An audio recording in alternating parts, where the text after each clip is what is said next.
Мынакей бир дагы музейди мен мына сиз айткандай кылып реконструкция болуп, замандын талабына ылайык болгон мен музейди Кыргызстанда көрө элекмин. Ал боюнча иш дагы жүргөн жок. Мен сизге мына кесел айтып коеюн. Бир дагы музейде. Музейлердин даже мынакей ошол жердеги акыбалына азыр чет өлкөлүк жаран эмес, биздин жарандарды, өзүбүздүн жарандарды алып кириштен уяласың. Мына балдарды алып кириштен уяласың музейдин ичине. Өзүбүздүн балдарды алып кириштен. Бул качан бир мындай сөздөн ишке өтөбүз, качан жумуш жасайбыз? Мукташ. Мен канча китепкана түп тамырынан бери жок болду. Эгемендүүлүк алган жылдардан бери. Айтып бериңизчи. Түп тамыры менен бизде азыр 1059 китепкана бар. Түп тамыры менен жоголуп кеткен китепкана деле жок. Бизде тизме боюнча бүт баары эле иштеп атат. Мына мен сизге айтып атам го, кантип айтып атасыз мындай жоголуп кеткен китепкана жок деп. Азыр бир алып барайынчы, бир айылга алып барайын. Кайсы айылдан сиз китепкана таап бере аласыз? Алтынбек Аскарович, музей боюнча биринчи маселе боюнча сизге суроом да. Бизде музейдин кандай түрлөрү бар?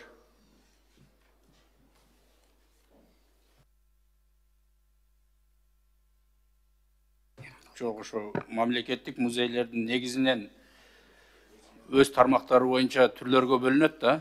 Канча түргө бөлүнөт музей?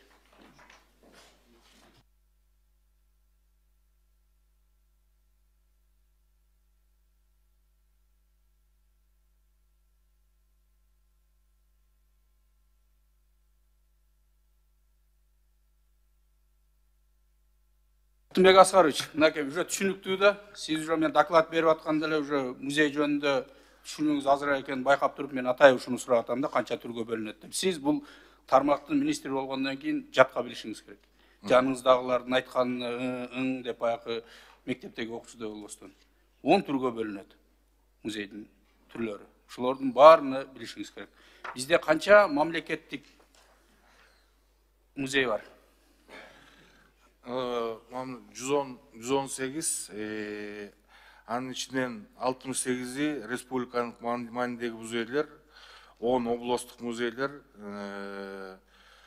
4, шаардык музейлер 18, райондук музей 22, айылдык музейлер 14.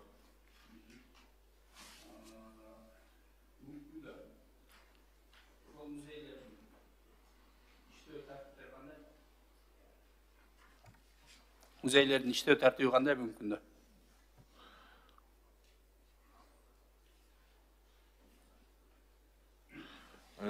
Музейлердин иштөө тартиби бул 2015 жылдын 24-июнундагы ошо Кыргыз Республикасынын музейлер жана музейлер фонду жөнүндөгү мыйзамдын негизинде бекитилген мыйзамдын чегинде иш алып барылат. Бул Кыргыз Республикасынын музейинде турган музей коллекциялары жана музей буюмдарын сактоо жана эсепкө алуу боюнча нускама менен иш алып барат. Музей буюмдарын жана музей коллекцияларын Кыргыз Республикасы музей фондунун курамына киргизүү жана андан чыгаруу боюнча иштерди жүргүзөт.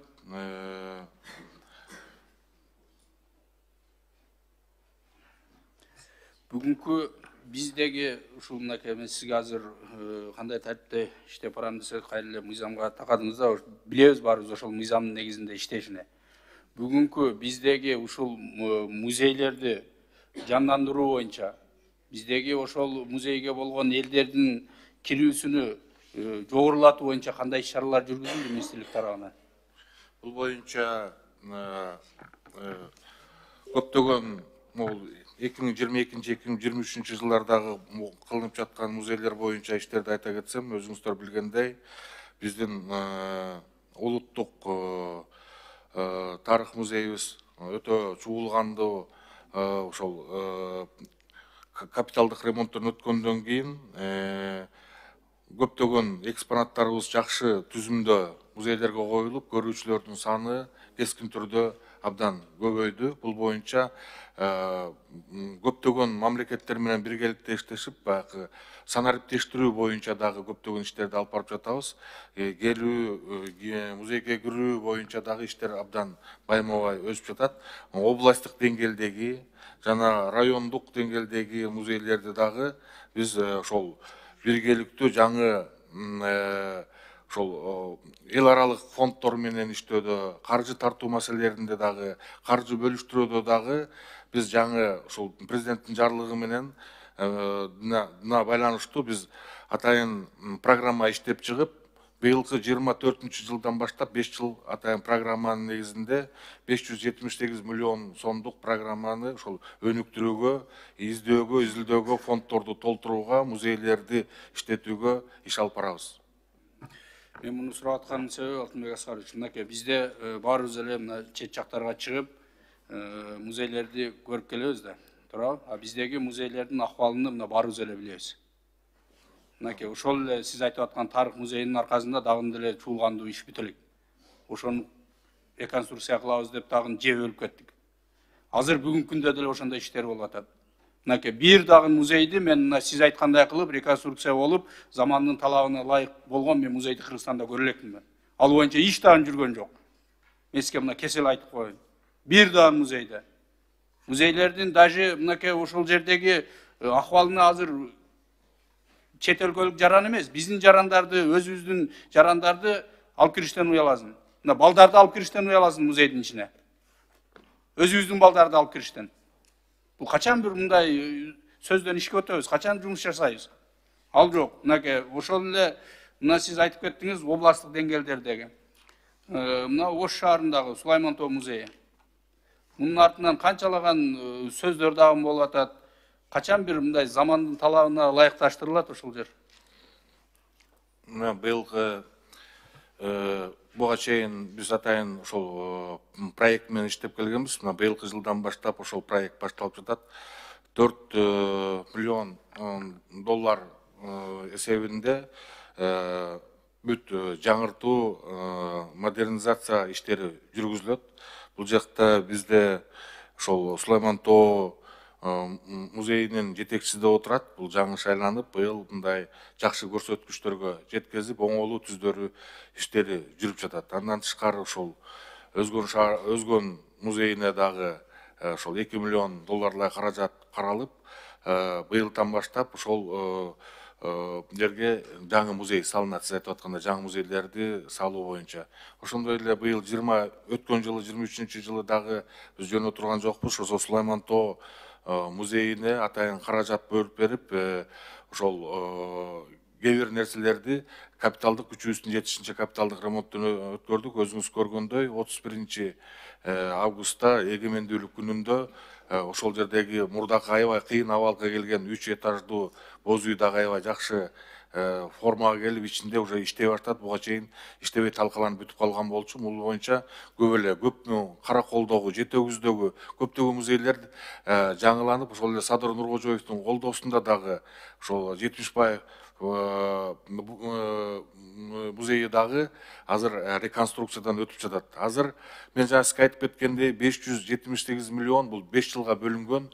Ошол 150-130 миллион сомдой ушул музейлерди, ошол эле тарыхый маданий мурастарды колдоп, өнүктүрүү, реставрация иштерине коротулат. Буга чейин бир дагы каражат бөлүнгөн эмес. Мына быйылдан баштап бөлүнүп атат да. Жакшы. Кайсы бир мамлекеттер менен башка ушул музейлерди жандандыруу боюнча бир иш-чаралар жүргүздүңүзбү, келишимдерди? Анткени мен азыр сиздин жоогуңуздан кийин айтып берейин, кээ бирки мамлекеттер кызыктар да. Биздин өлкөдөгү ушул музей тармагыны өркүндөтүү боюнча, өнүктүрүү боюнча сиз кайсыл өлкөлөр менен ушул боюнча мындай сүйлөшүүлөр жүргүздүңүз? Корея мамлекети менен биргеликте ошол маданият туризм министрлиги менен биргеликте макулдашууга кол коюлуп, ошол жактан 2,5 миллион долларга макулдашуу болуп, азыр 4-5 музейибизде ошол санариптештирүү боюнча иштерди алып келип жатат. Бул 2 жылдан бери иш алып барып жатабыз. Бул тарых, биздин улуттук тарых музейинде, Фрунзе музейинде, Кооператив музейинде, Курманжан Датка музейинде жана Сулайман Тоо музейлеринде жаңы компьютерлер, жаңыча программа менен иш алып барып, бул биздин фонддорду дүйнө жүзүнө таанытуу боюнча кыргызча, орусча, англис тилдеринде которулуп, ошолордун баары санариптештирилип, киргизилип, иштер жүргүзүлүп жатат. Бул башка мамлекеттер менен иштешүүдө жана көптөгөн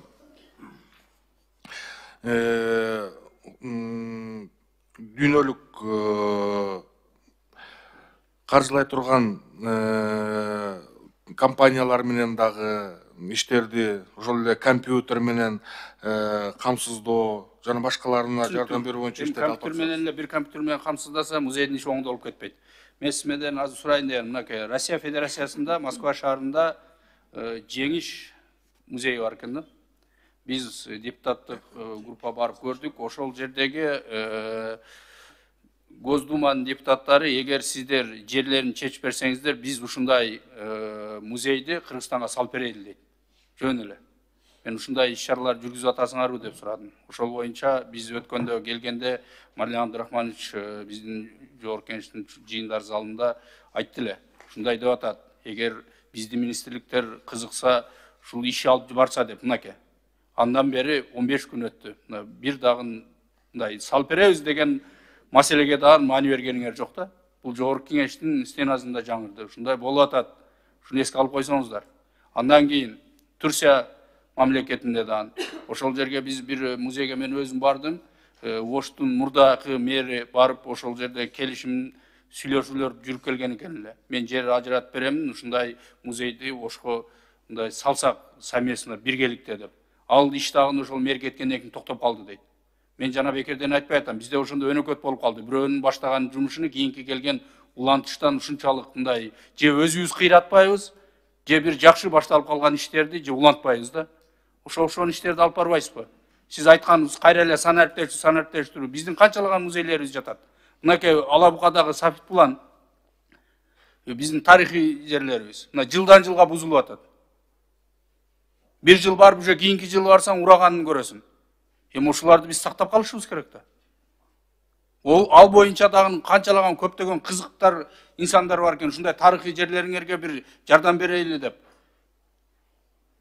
Бир дагы мына жумуштун жоктугун ошондон айтып атам. Ушуну эске алып койсоңуз. Андан кийин мына экинчи маселе боюнча, китепкана боюнча. Биздеги мына эгемендүүлүк алган жылдардан бери канча китепканабыз талкаланып жок болду? 150 китепкана, биз мониторинг жасаганда 150 китепкана бул капиталдык ремонтко муктаж. Мен канча китепкана түп тамырынан бери жок болду? Эгемендүүлүк алган жылдардан бери айтып бериңизчи. Түп тамыры менен бизде азыр 1059 китепкана бар. Түп тамыры менен жоголуп кеткен китепкана деле жок бизде. Тизме боюнча бүт баары эле иштеп атат. Мына мен сизге айтып атам го, кантип айтып атасыз мындай жоголуп кеткен китепкана жок деп. Азыр бир алып барайынчы, бир айылга алып барайын. Кайсы айылдан сиз китепкана таап бере аласыз? Кандай бардык айылда бар? Бардык айылда китепканалар бар, мындайча айтканда. 1059 китепкана бар. Барп айыл өкмөтүнүн кай жерде жайгашкан китепканасы? Ушуну айтып бериңизчи, мен башка жакты кылбайын. Мына биздеги китепкана мына бузулуп, орду уже менчиктештирилип, уже башка жеке менчикке өтүп, башка кызматты кылып жүрөт азыр. Азыр кай жеринде бар ошо Барп айыл өкмөтүнүн? Кайсы жеринде китепканасы бар? Каяктыкы дейсиз? Барп айыл өкмөтүндө. Созактыкы? Бизде эми ошондой болгон кээ бир көйгөйлөрү бар жерлер бар, бирок аларды убактылуу көчүрүлүп, ошол Чолпон Атадагы китепкана сыяктуу эле убактылуу ал автовокзалга көчүрүлгөн сыяктуу кээ бирлери көчүрүлүп убактылуу кармалып, бирок ал жоюлуп кеткен жок да. Мынакей мен сизге анда дагы бир суроо да. Ушул бүгүнкү биздеги китепканалар талапка жооп береби, жокпу? Бизде негизи бул боюнча баягы биринчи курултай өткөндөн кийин бизге Садыр Нуркожоевичтин тапшырмасы менен бардык республикадагы биздин министрликке караган мекемелердин бардыгы мониторинг жасап чыкканда бизде 80% баягы кыйын абалда же жараксыз болуп чыкканда, мындайча айтканда. Мунун баары эми көп жылдан бери келген кыйынчылыктардан чогулган экен да. Бирок өкмөт тарабынан дагы, министрлик кабинет тарабынан дагы бул жагы каралып жатат. Анткени биринчи бир жактуу ошол билим берүү тармагынын ошол мектептердин баары мына аягына чыккана калды. Кудай буюрса ошо быйылкы жылдан баштап маданият ошол биздинка көңүл бөлүү боюнча иштер киргизилип жатат. Туура, ошону сиз мындай туура эле айтсаңыз болмок да. Азыр канчасы бузулган десем, эч кандай андай болгон эмес деп сиз өзүңүз жооп бердиңиз да. Кайра азыр айтып атасыз, ушундай акыбалга көптөгөн жылдан бери келип калды деп. Туура. Мынакей чындыгында биз мындай кемчиликти алгандан качат экенбиз да. Мындай айтыш керек Алтынбек Аскарович. Жокпу, жок эле деш керек. Биз эми бир өзүбүздүн жеке кызыкчылык үчүн, кресло үчүн баары сонун деп олтуруп ушул күнгө келдик. Сиз азырдан ушундай сонун деп кете берсеңиз, эртең максимум канча жыл отурасыз министр болуп, бирок кийинки тарыхта калышыңыз керек да. Туурабы? Эртең бир өзгөртүү киргизип, ушундай жок көйгөйлөрдү ачык айтып, мынакей биздин китепкана деген гана аты бар. Мен алыскы жактарды айыл жергесин эмес, ушу шаардагы китепканалардын акыбалына кирсеңиз, көрөсүз. Балким кире электирсиз, мен кирип, мына керектүү сен китепти таба албайсың. Жок кирсең. Азыр кирсең, о, качанкы китептер бар эле, эски. Кана поступление барбы? Жок. Не кылайлы, эптеп иштеп атабыз. Эми биз качан мындай талапка жооп бере турган деңгээлге чыгабыз? Мына кирсеңиз, ушул борбордогу эле китепканаларга кирип туруп, атайын бир эки керектүү китебиңизди карап көрүңүз эле, таппайсың. Ичиндеги шарттарды айтпай эле коелу. Ошолорго дагы бир жакшы көңүл буруп, мына өзүңүз жакшы айтып кеттиңиз, быйыл ушу маданият тармагына жакшы көңүл буруу боюнча биз бюджетти бекитип атканда да Акылбек Үсөнбекович өзүнүн докладында айткан, быйылкы каражат көбүрөөк бөлүнүптүр. Ошону бир сарамжалдуу, максаттуу пайдаланып, ушул көйгөйлөрдү чечкенге жумшасаңыздар. Рахмат. Рахмат.